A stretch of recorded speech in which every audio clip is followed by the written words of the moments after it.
President Costa, Madam President von der Leyen, dear colleagues, thank you so much. Glad to see you all, and thank you for supporting us, supporting Ukraine. First, I'd like to update you on some key aspects of the situation in Ukraine and our diplomatic efforts with partners. Last night, the Russian army launched a massive drone attack on our country, 171 strike drones in total, mostly Shahids.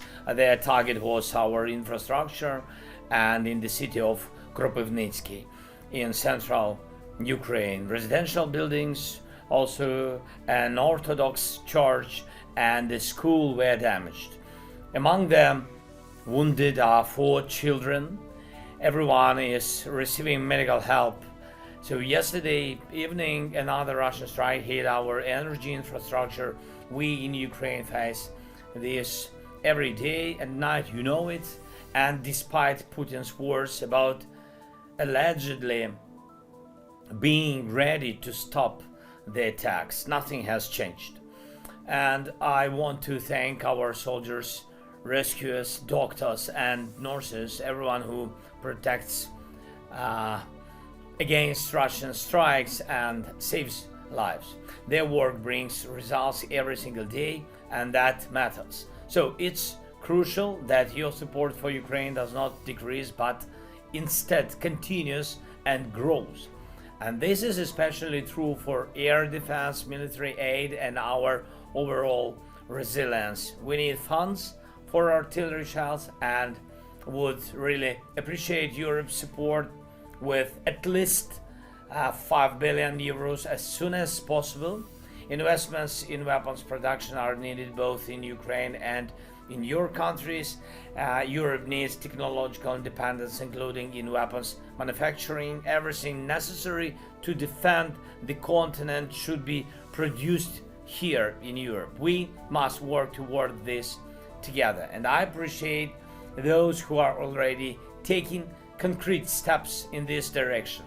It would be right for the Rearm Europe program to start operating as soon as possible. It's a very useful and forward-thinking initiative.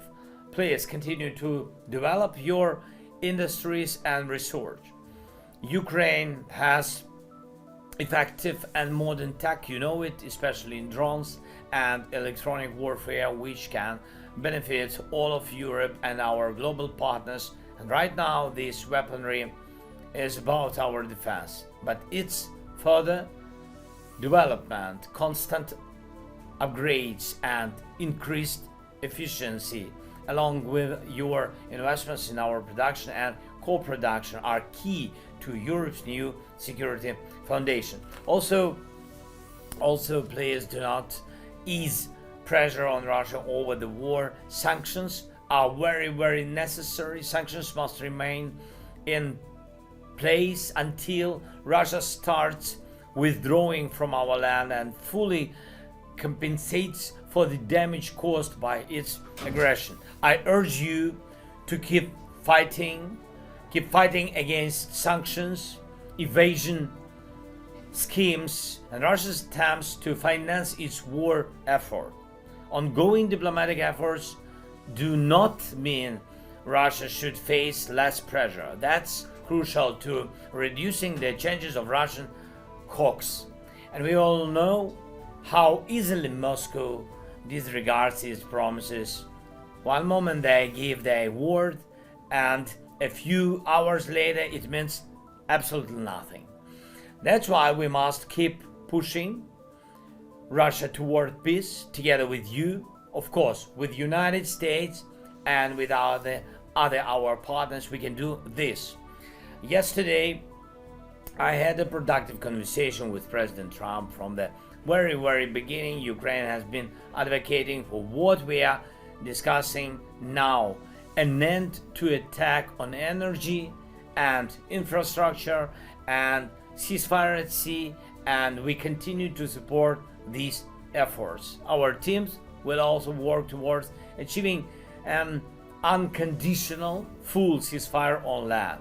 Please support this. Putin must stop making unnecessary demands that only prolong the war and must start fulfilling what he promises the world.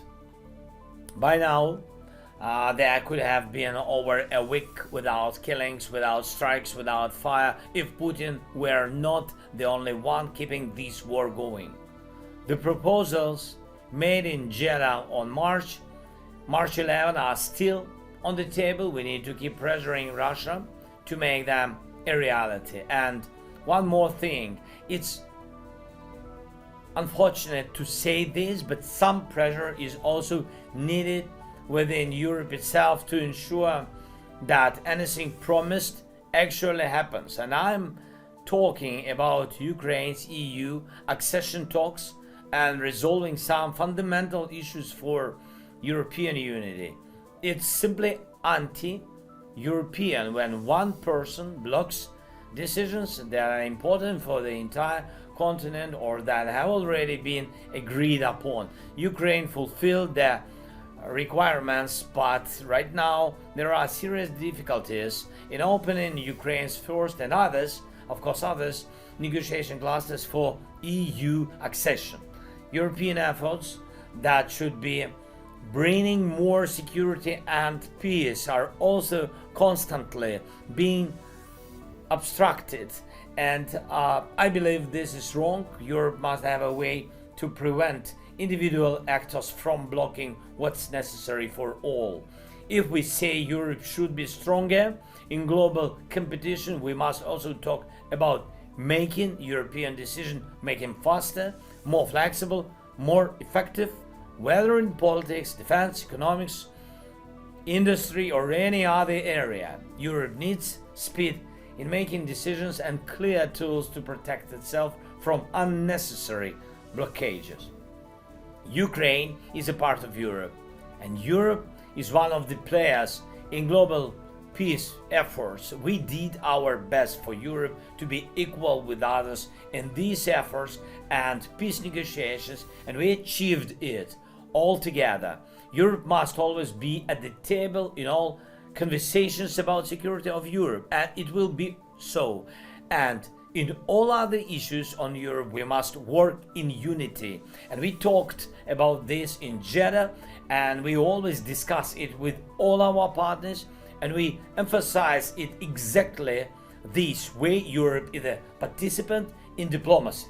And that's why I urge you to support us as well and not allow us to be left out of joint European efforts.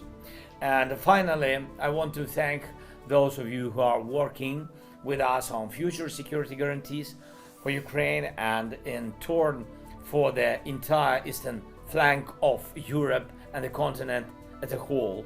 And for those who have not yet joined this effort, I invite you to do so, and all of us must be as efficient as possible in this work on security guarantees and as quick as possible. Fast pace in achieving these results means bringing peace and endurance of peace. Thanks. Slava Ukraini.